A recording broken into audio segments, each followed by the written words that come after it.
The X Zone Radio Show with Rob McConnell is largely an opinion talk show. All opinions, comments, or statements of fact expressed by Rob McConnell's guests are strictly their own and are not to be construed as those of the X Zone Radio Show or endorsed in any manner by Rob McConnell, Relmar McConnell Media Company, the X Zone Broadcast Network, its affiliated networks, stations, employees, or advertisers.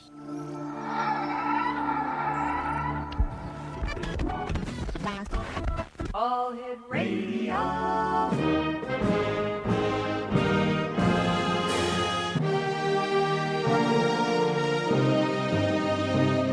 Welcome to the X Zone, a place where fact is fiction and fiction is reality.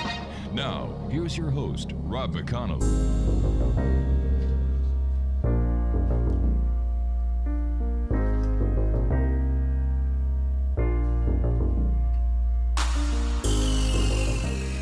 And welcome back to the X Zone, everyone. I am Rob McConnell. We're coming to you from our broadcast center and studios in Niagara, Ontario, Canada.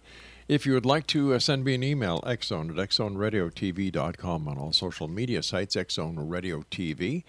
And to find out about the broadcast schedule of the X Zone Radio Show on the X Zone Broadcast Network and the other great programming that we have available for you, 7/24/365, visit www.xzbn.net. My guest this hour, X Zone Nation, is Carl David. He is the author of Baderfield. It's an autobiography of Carl David's struggle with his father's death that allowed him to run the David Gallery, his struggle with the suicide of his dear brother, and his path to success. Joining me now is Carl David. And Carl, welcome to the X Zone. Thank you, Rob. It's an honor and a pleasure to be with you today. Tell us a little bit about yourself and how you got to be the author of Waking Dreams, The Subtle Reality. I am a third-generation art dealer in our business in Philadelphia, which is now in its fourth generation, and my first foray into writing outside of college, where I read a scathing letter about the food in the cafeteria, but couldn't sign it. I wrote the book, Collecting Care of Fine Art, which Crown published for me in 1981. We had given all these lectures to collectors and seminars and things like that, and said to my brother one day, I'm going to put this into a book form and help people. And I did that. And then I wrote my next book, which was called Baderfield, How My Family Survived Suicide, which is a non-fiction family saga that reads like fiction, but it's not. A very powerful, inspirational book. And I had to let that run for years before I could write Waking Dreams, The Subtle Reality, which is an anthology of episodes of synchronicity and signs that I've gotten from the universe and from those who've passed before. And I just knew I had this in me, and it was something I wanted to share with the world to let them know that life doesn't end here, that there are more dimensions than are visible to the naked eye. So I wrote this book, and I had to wait because I wanted to make sure people didn't think I had three heads before I wrote this, after coming out of two other more academic books, if you will. And that's how I got started writing this book. It took me a while, and I used some of the chapters from Baderfield, which were literally episodes of synchronicity that fit very well in this new work. How would you describe synchronicity? Synchronicity is a confluence or a meeting of events, like a coexistence, a coincidence where two incidents cross paths by design of the universe. It's not an accident where you have a deja vu, or you have a situation where there are overlapping events that don't make sense. They don't seem like they're partnered correctly, but they actually are, and it's by design. So synchronicity is really synchronous episodes, that just they coexist and they work together. Could you share with us a couple of synchronicities that you yourself have had in your life? Sure. I don't know how many days we have, but I'll try and get this into a couple of minutes. All right. One of the most powerful episodes of synchronicity that I experienced, and these things come in different forms and different ways. But when my dad passed away and we were at the funeral at the cemetery, and it was a hot August day, the rabbi was giving his eulogy, and out of nowhere, we hear the tune of a Piper Aztec flying above us. And my father was a pilot, and the last plane he owned was a Piper Aztec. It's a twin-engine aircraft that I had flown with him many, many times. And I look up, and I see this thing circling above us, and it was red and white, same color as my dad's plane. My mother looked up, my wife looked up, my brother looked up. We all looked at each other, and we all knew that this was my father's way of letting us know he was free. He was okay, not to worry. But it sent a chill through all of us, and I still get choked up when I think about it because it was so powerful. And it was a sign from him, even though he was gone, that he was okay. Can you give our listeners an idea as to what waking dreams are? Waking dreams are episodes of synchronicity. They're signs of guidance, warning, acknowledgement, affirmation that you get if you're aware of them, if you allow them, they allow the existence of these things. They come to you as different, they can be electrical impulses. They could be a note on a paper somewhere that you see that it's actually a designed message to guide you and to let you know, don't do this, or this is the way you should go. Or it can be a waft of cigarette smoke that reminds you that spirit is there with you from someone who had been a smoker, like my dad. There are times that I would get a waft of cigarette smoke, and there was nobody there, and I was alone, and there was no way that anybody could have lighted a cigarette. So these things come in different forms. It can be a song on the radio that you're thinking about something, and all of a sudden the song plays that reminds you that that person's still with you in spirit. What's the difference of between a person being with you in spirit and being part of your memory? I don't know that you can really separate them, but a memory is a vivid remembrance, good, bad, or indifferent of an event. But when someone's with you in spirit, they're still with you. And just because you can't see or hear and connect with them physically, there is still a very strong positive connection. You can't see electricity. You can't see the wind. You can only see the effect of those things. You certainly can see electricity and lightning. Well, you can. That's true. I mean, but you can't see the household current that runs through. You can see the lights that they turn on and know the refrigerator is working, but you can't actually physically see that current unless you're using some kind of spectrometer or some kind of, instruments that can pick that up. But I just meant in general. But you can see electricity through lightning. That is correct. Okay. So, what are some of the signs that the universe gives us to validate synchronicities or coincidences, or even the fact that someone is there in spirit and not in memory? Well, I think it's different for everyone. I know from my own experiences that I had a dream once where my father came to me and he was upside down and he was wearing a pink sport jacket. And this was just made no sense to me at all. And he came nose to nose with me in my dream. But the nonverbal communication that he gave me that I sensed very strongly was a warning to get legal representation. There was going to be a legal issue coming up and I needed to be prepared. And I had really no vision of this before that and no sense of what it might have been. But I called my attorneys and said, first I called my mother the next day and I said, "Hey, Mom, did Pop have a pink sport jacket?" She said, "Why?" And I said, "Well, I just had this really powerful dream." And I told her about the dream, and she stopped for a second. There was silence on the phone, and she said, "Your father had a pink sport jacket. That's the jacket we buried him in because it was his favorite." Now, I never wanted to see my dad except in life, so I did not partake in the viewing of his body before the funeral. So I had no idea that he had a pink sport jacket. That was news to me. So all of a sudden, I go, this is real. I called my attorneys and I said, "Something's coming. I'm not sure what it is, but I need you guys to be ready." So they said, "No worries. We'll be here for you." And I had been in a business relationship with an investor for whom I'd made millions of dollars over a decade.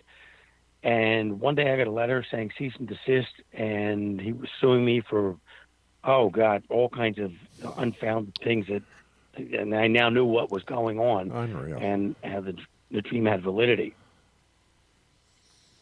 So I lawyered up, and we fought this thing, because whether it's real or it's not, you still have to defend against it. Sure. Obviously, it wasn't real, but we had to make it go away. Could this have just simply been a coincidence? I don't really believe in coincidence. I think that these things happen for a reason.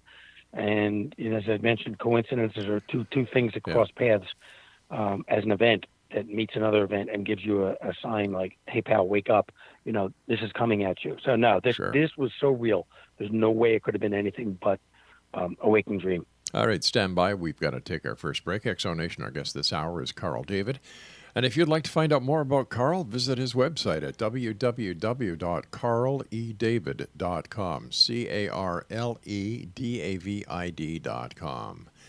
This is the X Zone, a place where people dare to believe and dare to be heard. It's a place where fact is fiction and fiction is reality.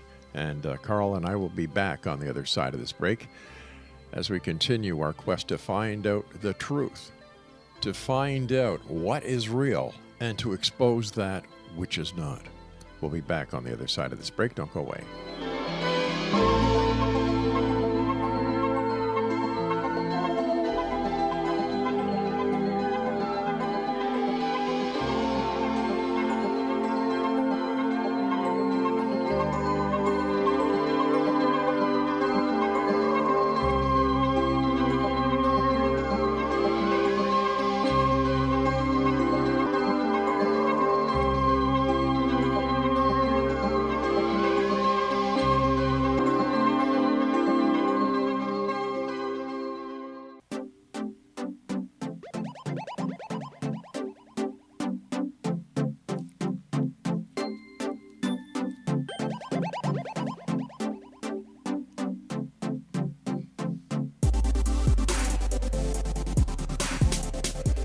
Carl David is my guest this hour. X Zone Nation, www.carledavid.com is his website.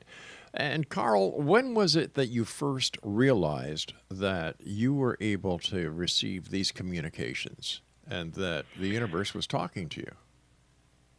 I probably had these signs long before I realized what they were. Mm-hmm. But I think when my dad passed away and at the funeral, that was probably the most poignant and the most evident that something else was going on here. That when we saw the airplane circling above the cemetery, and I knew at that point that, hey, these are real, and you got to pay attention to them. These signs that come to you, they're like guideposts, and they can come in various forms. And sometimes they'll keep coming at you until you realize that you're being guided and the universe is trying to tell you something. If you don't pay attention to it, you make mistakes. Mm-hmm. You get another sign. Sometimes, and there are some people who don't believe in them at all, and that's fine. You have to be open to them and understand that this is just another level of reality. So I think that was probably the first time. I may have had these when I was a kid. I just don't remember. Who knows? I do know that the night my brother took his life, the house, we didn't know what was going on. There was a terrible feeling of malaise in the house. I didn't want to go to school the next morning. My parents said, no, you go to school. And when I got to school, I had driven that day. I was a senior in high school, and the assembly was loud, and all of a sudden I heard my name being called to come up to the podium. The principal said, there's been an emergency. You need to go home. Well, thank God he didn't tell me what it was. And I just, this air of malaise that something was really wrong, not knowing what it was, came true. I mean, when I got home, my eldest brother greeted me at the door and told me that Bruce was dead. And my world went black. And so, I think things like that really wake you up. I didn't have a sign, but I had a really bad intuitive sense that something was wrong the night before. How do you explain, or how do you try to explain, when you're talking to someone who, for the first time, is hearing about the possibility of synchronicities, that during the funeral of your dad that this red airplane, the same type that your father flew, the same color that your father flew, flying over circles over the place where your dad was being laid to rest. How do you explain that? This was a sign that it was nothing else but a sign that your dad was finally free. Well, I think that you'd have to be in our family to understand that. When you're trying to explain this to someone, people look at you and say, "Oh my God, that's incredible," or they say, "Yeah, sure." But having lived it, we are all well aware that this was very real. And it happened a second time when my wife and I bought our first boat and we were piloting down the Delaware River. We're underneath the Tacony-Palmyra Bridge, and when you go under a bridge, you always look up. When we came out of the other side of the bridge, there was another Piper Aztec, but this time no paint, just gunmetal silver. And it dipped its wings and took off. It was there just briefly. And we both knew that was a sign, of a blessing from my dad saying, this is great. I acknowledge I'm here for you. So things like this really stick in your mind. And when they happen more than once, and it happened 3 times actually with a Piper Aztec, right? It's very affirming. And it's difficult to explain this to someone who doesn't accept it or they're not open to it. And as I said, that's fine. It's not for everybody until it hits them in the face, if it ever does. But it's just something. When I tell this, I tell it with conviction because it's extraordinarily real. It's extraordinarily real to you because the pieces of a puzzle start fitting into the puzzle board of your psyche because it has a personal attachment to you. But another person standing beside you, looking at the same synchronicity, may say, "I don't get it." Right. Yeah. And that's perfectly fine. If one person gets a synchronicity like yourself and your wife, and I'm sure there are other people in the world who have synchronicities, why don't we all have them? I think we all have them. I just think that a lot of times there just needs to be an evolution and an awakening, and you have to be on a certain vibrational level to acknowledge them, to feel them, and to receive them. And some people are, and some people aren't. They're just closed off to it, and that's okay. Maybe they always will be. Maybe someday they'll get a sign and they'll say, "Now I believe." Oh my God, But it's just everybody in their own time, their own state of awareness, enlightenment, and vibrational level.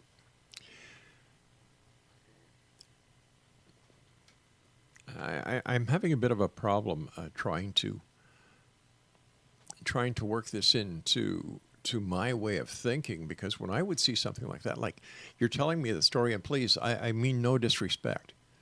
You're telling me about the story where you're, the day of your funeral and your dad's funeral, and you see this plane. Well, see, my first question would be, okay, is the cemetery near an airfield?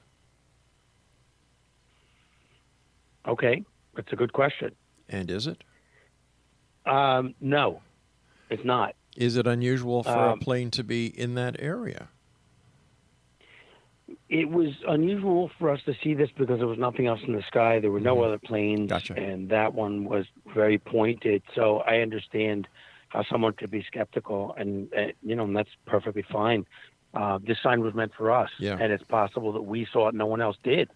But how do we explain, or how do we factor in the chain of events that would have to fall into place just for you and your family to have this sighting or this synchronicity or this message? You would have to have somebody who, for one reason or another, was flying in that airspace in the same type of aircraft, in the same color pattern as your dad's aircraft? Or do you think that only you and your immediate family were able to see this aircraft and that it was in fact a vision? That is a good question, for which I don't really have an answer, because it could be either. Mm-hmm. It could be just coincidental that there was this red and white Aztec flying above, doing circles over Right. that cemetery, right in that area at that time. Or it could have been something that was meant just for us to see and that no one else saw it. It is very plausible. Is the Aztec a very popular aircraft? In its day, there were a number of them. I mean, it was a great workhorse. Yeah. I don't know that it's not like a Ford Mustang where you see them all over the place. Mm-hmm. But it was a popular airplane. Okay. Do you know many other people who have had the same type of experiences that you have experienced? I do. I know a number of people, not necessarily with the airplane, but I know a number of people who have had these experiences that just seem out there. They seem bizarre. They don't seem real, and it makes them question their own sanity sometimes when you get one of these signs. And is it real? Was that real? Did this just happen? And this happens a lot. I mean, I've seen so many of these things that are just coincidental, if you will, but they're really not. I mean, they're focused, they're purposeful, and they're messages from the universe. How could the universe manipulate this to happen? That's a good question. I think the universe is all-knowing and has powers that we have no clue about.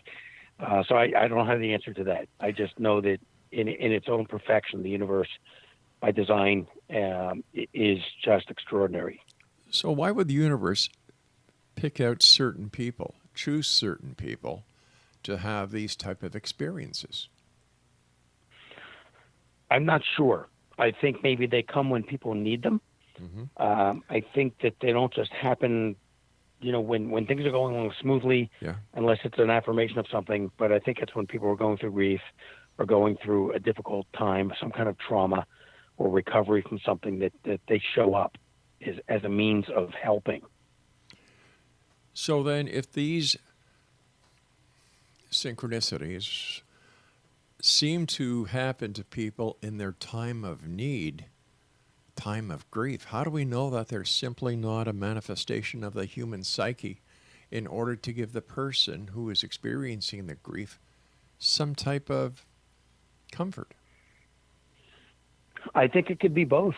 I think it could manifest as a healing modality that we create, but I don't know how I would have manifested an Aztec flying above the cemetery, because we all saw it and we didn't imagine it. It was real.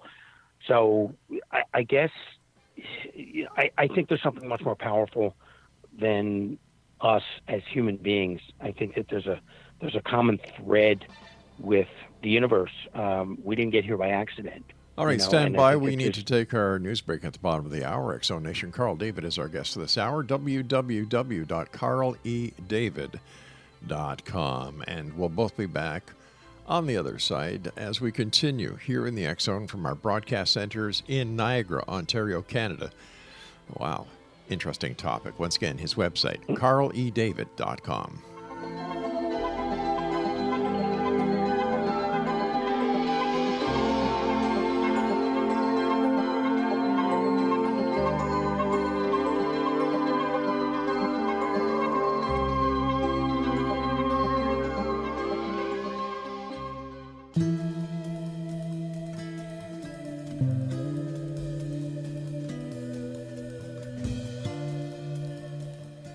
Welcome back, everyone. Carl E. David is our special guest of this hour. His website is www.carledavid.com.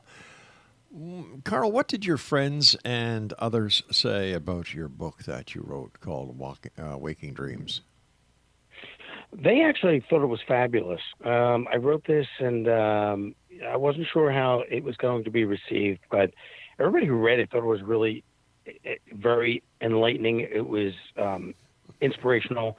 It gave them hope, and the ones who had not experienced episodes of synchronicity, or at least weren't consciously aware of them, were now looking forward to these signs of guidance and inspiration and answers to their questions.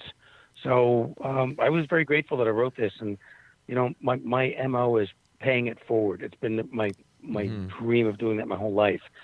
So sharing these episodes, hoping that they'll help someone to find solace in something, receive a sign, a message, something. And the emails that I got and the phone calls were very rewarding. Everybody thanked me for writing the book, and that made me feel good. Finding solace sometimes and finding reason where there is no reason at a given time in a person's life has been interpreted by many as a way of not accepting reality, but looking towards fantasy as a way of answering questions. Does your book, or has your book been pointed to as that kind of book? No, not really. I think people took it more seriously, and it didn't seem to be taken that I was conjuring up things as an alternate perception of the way things really were. So no, I think that it didn't have that negative connotation, as people read it. And I reread it actually tonight in an hour. I hadn't read it in a while, and I had one copy here. And I have to tell you, I was really impressed. I mean, if I were reading this as I did as an outsider, it would give me pause for thought and clarity and hope that, I would get some signs and some communication. But once again, you are a believer. But how would a non-believer or a skeptic see the book? They might see it as some kind of fantasy, that this is just a conjured up way to deal with something that's too painful to deal with otherwise. When you go out to do book signings, like I'm sure you do as an author, in order to promote your book, what kind of questions do you get from those in attendance? People normally will ask if I still get the signs. Are there any others that I didn't put in the book that, I can share the experience with? And what should they look for? And how do these things manifest? And are they real? So those are the questions I get. Is there any commonality between the people who share the interest in your book and in synchronicities? Well, I think that the common thread are that people are looking for answers. And when they read a book like this, they get some clarity. And whether it's from divination or it's from just seeing these things occur, it gives a sense of relief when they don't know. And it gives a sense of relief in the fact that they now know that in their own minds that life goes on, that even though they've lost people. Right. And I've had communication from my brother, and I've had communication from my father, and whether it comes as a whisper or a dream or whatever, when you share these things, people start to realize, like, hey, you know what? I had one of those too. I didn't think it was real, but maybe it is. So it gives hope. Is there any scientific evidence to substantiate the claims of synchronicity? There probably is, but again, it's one of these things that's so abstract that in order to quantify it with, instruments and under controlled situations. Exactly. Yeah. So I don't know. I'm sure there are studies that have been done, and whether, it agrees with it or it doesn't agree with it, I'm not really sure. What kind of research did you do for your book? I didn't. I shouldn't say that. I've read lots of books over the years about signs and synchronicities and messages. And, when I first read them, it was like, yeah, really? And then I started to get them. And when I got them, I said, yeah, really. So, I've read other stories that I've read. There was a medical doctor whose name I can't remember, who had meningitis, and he went into a coma. And he saw all these things that he could not have known about. And when he came back, he actually lived. He was in a coma for weeks. And when he came out of it, he knew exactly what had happened, and had seen things that he could not have known otherwise. So this whole white light thing and the tunnel and all that stuff. I have no idea if that's real or it's not real, but I know people have had experiences who have been near death, and they all come back saying the same thing. And people say, well, is that just a matter of the brain giving impulses, electrical impulses that create this? Who knows? I don't know. I haven't had that, thank God. But I'm not ready to have that either. Do you think that the present state of society has a lot to do with the quest of individuals looking for answers outside of the norm? I think that, in a way, yes. I think that the world's gone nuts. Mm-hmm. With all the violence and anti-law enforcement horrors. Honestly, I don't know what's going on. I think people are probably looking for answers, but people are just in a different state of mind. It's terrible. What is the most common synchronicity that you've heard of? I'm talking to the people that you've talked about, the emails that you receive. What's the most frequent one that people report to you?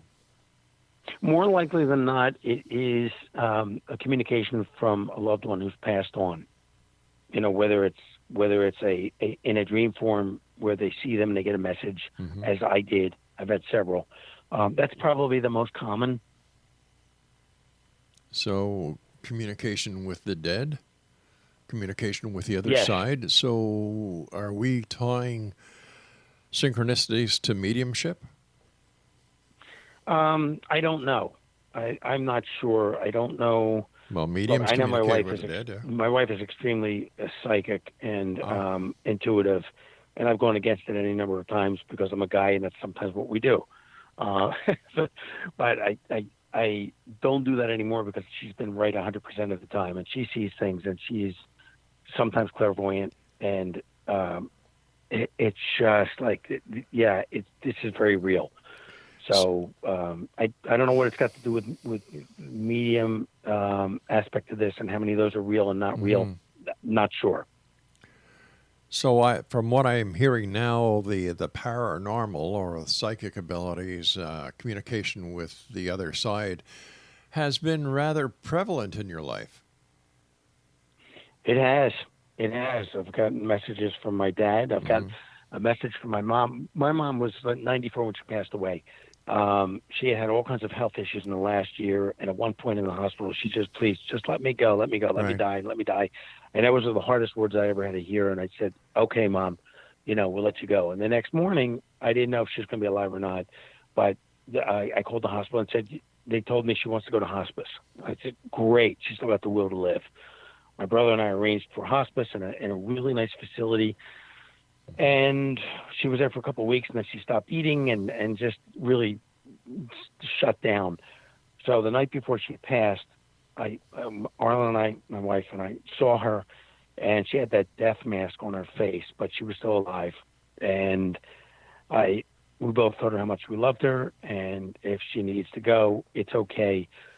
You'll be there with Pop and Bruce and all your brothers and sisters and your parents. And we left in a state of twilight. It was just really bizarre. It was just totally uncomfortable, and these were uncharted waters. And I had called the facility and said, listen, if for some reason she passes in the middle of the night, don't call me. I will check in with you in the morning. I said, this happened with my dad where I got a call at 10 or 4 in the morning, and it rocked my world. And I just don't want to have to do that. I know this is imminent. And I got in the shower at 6 o'clock in the morning, the next morning, and I said, Arlen, I got out of the shower, so I got this very strange sense of calm. It was 6:30 in the morning. I said, I think she's gone. And she said, no, I think you're wrong. I'm not feeling that. Well, I called the facility at 7 o'clock, and they said, I'm sorry, Mr. David, your mom passed at 6:30. And that was exactly when I got that feeling of calmness, that I knew she was okay, but she was gone. Yeah, it's funny. We got to get ready for a break here, but it's funny because you said before your wife was 100% right. Except for this time. So she wasn't 100%. All right, we've got to take our final break for this hour. Exo Nation, Carl David is our guest. His website is carledavid.com. That's www.carledavid.com. And for all of you who have been asking, yes, we are going to be doing a replay of the interviews we have done with different people on my show, The X Zone, as well as with Kevin Randall, who is the host of A Different Perspective here on the X Zone Broadcast Network, with people concerning the arrest of the executive director of MUFON, Jan Harzan, and we're also going to be playing some past interviews with Jan Harzan and other high-ranking officials of MUFON. I'll be back on the other side of this break as we wrap up this hour here in the X Zone with our guest this hour, Carl David, on the other side of this break. I'm Rob McConnell. Don't go away.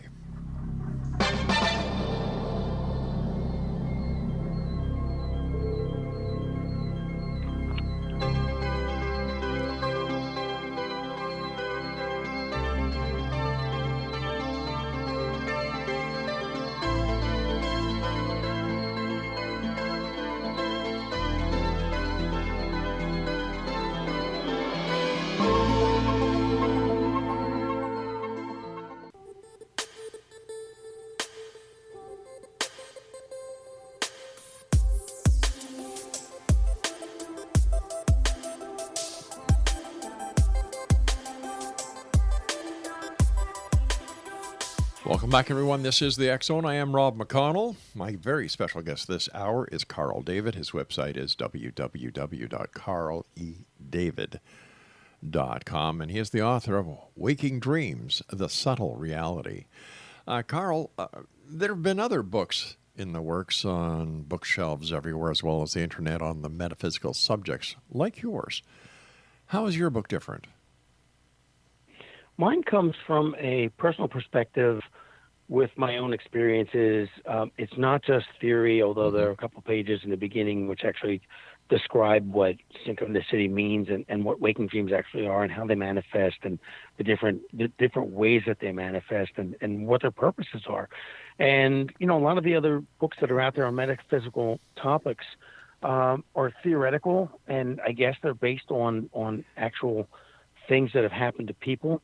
But I needed to explain from my own personal experience, which to me is a little more heartwarming than just reading textbooks about, other people's experiences or in theory as to why something may have happened, and trying to explain it. The fact that we really do not know if synchronicities are real or how they are manifested, would that not tend to prove that your book is theoretical as well? I guess in one level, one could say that, sure. Mm-hmm. But my having had these experiences is vindication and verification and validation for me. I am well aware that these things do exist, and whether someone chooses to agree, disagree, believe or not believe, that's fine. Everybody's entitled to their own opinion and their own choices in life, and I have no issue with that whatsoever. But for me, it's been very real. We had a Belgian schipperke for 13 years, and she had a melanoma on her pad. I didn't know what it was. I'm an animal healer, and I tried to fix this, and I couldn't. So we went through all the surgery and the chest x-ray, and a woman who wanted to put her under for 5 times a week for 6 weeks with radiation. And I said, "Are you out of your mind? That will kill her." So I went and found this guy called HerbDoc, Doc Schultz, and HerbDoc.com is his website in California, who grew all these great herbs and stuff. And he had these anti-cancer herbs, which I decided to try. I had nothing to lose. And we used these for 3 more years, and she was fine until it got to a point where she was really, one night she was just not herself at all. And we had a surgery for her. And the next morning, we took her back after a horrendous night, and she had a fever of 109. She was septic. She was shutting down, and the vet, who was very kind, the veterinary nurse, said, "Do you want us to put her on life support?" And I said, "Absolutely." And my wife looked at me and said, "Why are we doing this? She's not coming back." Right. So we opted to let her go as we held her. Painful as that was, I knew that it would have been much worse to keep her in this state of misery. And that night when we came home, we were sitting in our greenhouse watching television, and all of a sudden I felt this electrical body come up and nuzzle next to my legs, exactly where she used to sit. And she came to let us know she was okay. This was not a physical body, but an electrical body, and the impulses were very, very, very real and powerful. And we knew at that point it was the right thing, and that she was at peace, and she came to check up on us to make sure we were okay. Tell us about your animal healing ability. I find this rather fascinating. I didn't know I had it. I've always had an affinity for animals. I love them probably more than people. But I just after having read for years and years about energy work and rubbing your hands together and creating this ball of energy and protecting yourself and doing all this, I started there was a golden retriever at the Jersey Shore who had cancer and was listless, and we were looking at doing our kitchen down there, actually doing the kitchen here in the suburbs, but we used a company down there, and I said, would you mind if I laid hands on him? And they said no, they'd be grateful for anything anything he could do. And I prepared myself by rubbing my hands briskly and surrounding myself in like a pink bubble to protect the negative energy that whatever was in this dog, if I could extract any of it, preventing it from getting into me. And I worked on him for, maybe 10 minutes. And then I said, let me know if you see any change over the next week or 10 days. Mm-hmm. And a week later, they called me and said, it's unbelievable. He's running around, he's eating, he's playing. What did you do? I said, I have no idea. I just gave him some energy. And he lasted a while, before the sickness came back again. But these things with animals, I just have a very strong affinity for them. And it's almost as if they know it, because if I'm standing on the front steps of the gallery in Center City, mm-hmm. and the dogs walk by, they always stop and look and try and pull the owner to take them up to the steps to meet me. Tell us about your paying it forward. That is, years ago I watched a movie called Pay It Forward with Helen Hunt and Kevin Spacey, and I looked at this movie and it had such an impact on me that I started to read about it and followed the idea that if you do one nice thing for three people, someone does something nice for you, then you pay it forward to three other people. What a great place the world could be. And I've just lived my life like that. I don't want anything in return. I don't expect or ask for anything in return.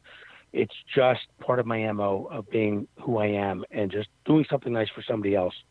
It could be a smile walking down the street where someone's thinking about ending their life, and that smile might change their mind to show that somebody cares. It could be making a donation anonymously. It could be, helping someone across the street. It doesn't matter what it is. It's just my way of taking my darkest days of my life and doing something to help someone else benefit from them. So basically, just being a good person.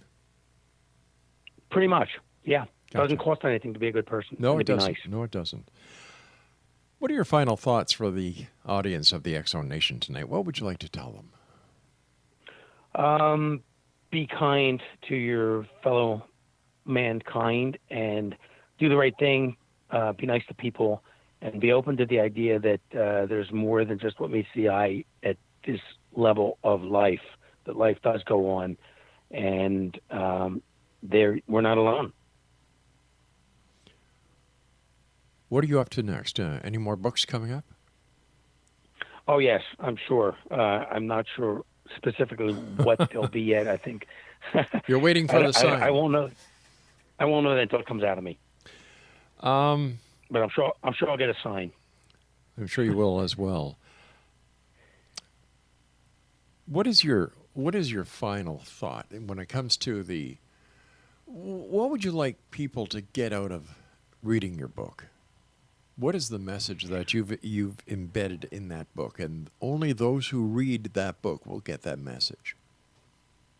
That we are not alone, and based on my experiences that I've shared, I've been pretty open about them, and that you need to be aware and not be egocentric. The fact that we're not alone in the world, and this is just not all about us.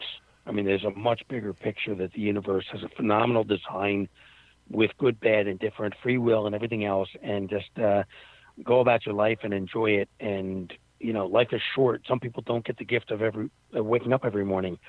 But if you do, make the most of it and leave your imprint so that when you go to bed at night, you can say, did I make the world a better place? Did I do something to help someone else? Did I make a difference? And go out and do that. In your opinion, if there is much more to the universe and if there is much more to life, then how come we haven't learned this from day one? Why is it only happening now? I think we're at a point in the world where there's so much chaos and so much pain that these things are starting to show up, and I think we're getting more and more signs to say, hey, pal, this is not the way this is supposed to be. You're screwing with the universe, and we don't like it. And basically, I think that's what it comes down to. I think that there are laws, universal laws that are out there, and there's karma, and you can't defeat karma. You can't not pay karma. So if you do something good, something good will happen. If you do something bad will happen, whether it's to you, your kids, or somebody else. But the laws of karma are very real. But why would the laws of the universe are real? Okay, just a quick question here because I have to get ready to go. But something you said kind of ruffled me because you said, if you do bad to others, it may not come back on you, but to your family, to your kids. Now, why would that happen? If I am to blame, why would somebody else suffer for my mistake? If the universe is fair, just. Well, yeah, that makes no sense. How much more painful can it be if you do something and somebody does something back to you? That's fine, but if you do something really horrific, then the universe might make your kids pay, which is going to cause you a whole lot more pain. Well, I'll tell you something. That's not the universe I want to be part of. So thanks very much for joining us tonight. That is all wrong. That is all wrong, and yes, we dropped the line. I can't buy that for one moment, that if I do something wrong, and if the universe is as great as so many people in the woo-woo factor of this world of ours would like to think it is, that the universe would take its revenge out on my children? No way. I don't believe that at all. It wasn't Jesus who said, suffer little children to come unto me, and I've never heard of Jesus or anybody else saying, hey, you screwed up, I'm going to take it out on your kids. I don't agree with that one bit. I think it's a bunch of bullshit.